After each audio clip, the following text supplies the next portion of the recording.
Bugünkü videoda mezarlıklar ve onlara dair anlatılan hikayelere bakıyoruz. Hazırsanız başlayalım.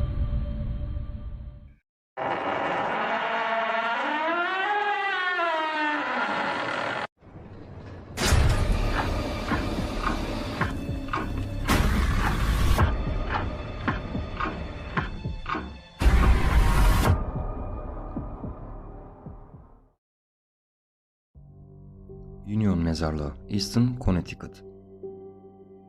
Amerika'nın en perili ve en eski mezarlarından biri, Connecticut'ta en az 400 yıl öncesine dayanan küçük bir mezarlıktır. Ed ve Lorraine Warren bile bunun hakkında bir vaka incelemesi yapmasına neden olacak kadar çok musallat olayıyla gündeme gelmiştir. Mezarlık gün boyunca sessiz bir yer olmasına rağmen içinden geçerken mekanın enerjisi çoğu kişiye ağır geldiği söylenir. Geceler ise bu ağır enerji çok daha yoğundur.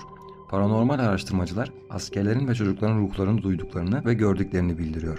Ancak insanların asıl dikkatini çeken Beyaz Hanım ve Kırmızı Gözler adı altında anlatılan hikayelerdir. Beyaz Hanım'ın kökenini kimse bilmiyor. Ancak hakkında iki popüler hikaye var. Biri onun doğum sırasında ölen bir kadın olduğunu, diğeri ise kocası tarafından öldürülen ve bitişikteki kilisenin arkasındaki bir çukura atılan bir kadın olarak anlatıyor. Kırmızı Gözler biraz daha ürkütücü. 1930'larda caddenin karşısında yanarak ölen Early Kilog'un kızgın ruhu olduğuna inanılıyor. Görenler ruhun yangından sonraki yanmış vücuduyla dolaştığını, bu nedenle hırıltılı nefes sesi olduğunu söylüyor. Mekanın fazlaca ziyaret edilmesi ve tahribat üzerine polis mezarlığa girmeyi yasakladı. Greyfriars Kirkyard Mezarlığı, Edinburgh, İskoçya. Dünyanın belgelenmiş ilk toplama kamplarından birinin yanında bulunan mezarlık, acımasız bir geçmişe ve o dönemlerden kalan bir hayalete sahiptir. 1670'lerde Presbiteryenler olarak tanımlanan kişiler dini ve politik nedenlerle yargılandı. Dini amaç Presbiteryan İskoçların ülkede zulüm görmeden inançlarını uygulama özgürlüğü istemeleriydi. Dönemin Katolik parlamentosu bu fikirlerden hoşlanmadı ve grubu ortadan kaldırmaya karar verdi. Duruşmalardan sorumlu acımasız yargıç George Mackenzie devreye girdi. Mezarlığın yanındaki bir tarlada 1200'den fazla Presbiteryeni hapsedip cezalandırdı. Onları günde sadece 4 ekmekle en kötü koşullarda yaşamaya zorladı. Yüzlerce kişi yetersiz beslenmeden dolayı öldü. Daha sonraları Kanlı Mackenzie adını alacak olan yargıç öldü ve Greyfriars'e bir mozoleye gömüldü.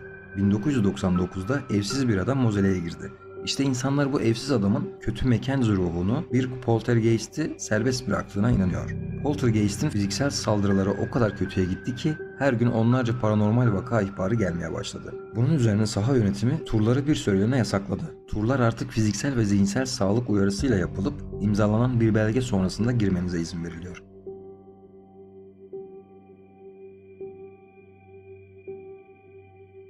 Green Lady Mezarlığı, Burlington, Connecticut. Upson Road'un çıkırlarla dolu toprak yolunda arabanızı sürerken fark etmeden mezarlıktan geçiyorsunuz. Çünkü mezarlık tamamen kaybolmuş durumda. Hiçbir mezar işareti yok. Green Lady'ye ait olan son mezar taşı da 2010 yılında çalındı. İnsanlar ağaçları ve etraftaki kalan taş duvarları herkesin bildiği gibi tahrip ediyor. Geceleri birçok kişi Yeşil Lady'nin yeşil bir sisle örtülü, hafif bir gülümsemeyle tüm vücudu saran bir hayalet olarak göründüğünü anlatıyor. Ancak diğer insanlar bunun caddenin karşısındaki temiz hava kampındaki bir kamp danışmanının uydurduğu bir hikaye olduğunu söylüyor. İşin ilginç tarafı kamp tamamen yok olduğundan bir bekçisi de yok. Yani hikayeyi uydurduğu söylenen kişinin de bir hayalet olduğu söyleniyor.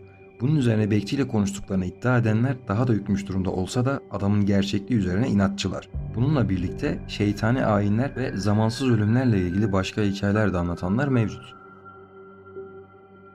Lenoria Mezarlığı, Şili. Şile çölün derinliklerinde tüyler ürpertici bir mezarlığa sahip eski bir madenci kasabası olan Lenoire bulunuyor. Bu mezarlığı gece ya da gündüz ziyaret etmek istemezsiniz. Çünkü burası hiçbir pratik kaynağın olmadığı, kavurucu, sıcak bir çölün ortasında olmasının yanı sıra aynı zamanda oldukça perili olduğu söylenir.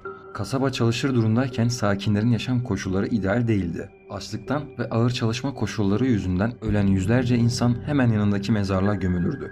Mezarlık yıllar içinde defalarca yağmalandı. Bu yüzden tabutlar açık ve araziye dağılmış haldedir. Kumlarda birçok insan ve hayvan kemikleri rahatça görülebilir. Görgü tanıkları zamanında acılarla dolu şekilde ölmüş kişilerin ruhlarını güneş batarken mezarlıktan şehre doğru yürüdüğünü gördüklerini iddia ediyor. Bu şikayetler o kadar çoğaldı ki olay bölgede artık alışılmış ve benimsenmiş bir halde. Buckout Yolu Mezarlığı, White Plains, New York. Birkaç yıl önce The Curse of Buckout Road adlı bir Kanada bağımsız filmi yayınlandı. İdare eder bir film, tavsiye ederim. Ama asıl konu filmin arka planı. Yani bölgede anlatılan gerçek olduğu iddia edilen bir hikayeden gelmektedir. Aslında birçok hikaye var diyebiliriz. Buckout yolu New York'un en perili yollarından biri olarak kabul ediliyor ve White Plains, West Harrison bölgesindeki liseliler ve meraklı yetişkinler için bir meydan okuma sahasına dönüşmüş durumda.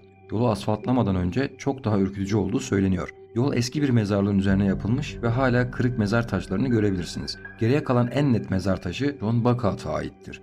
Yolda ilerleyenler ışıkların sönmesi, özellikle el fenerlerinin, hayaletler ve musallatlar gibi birçok vakadan bahsediyorlar.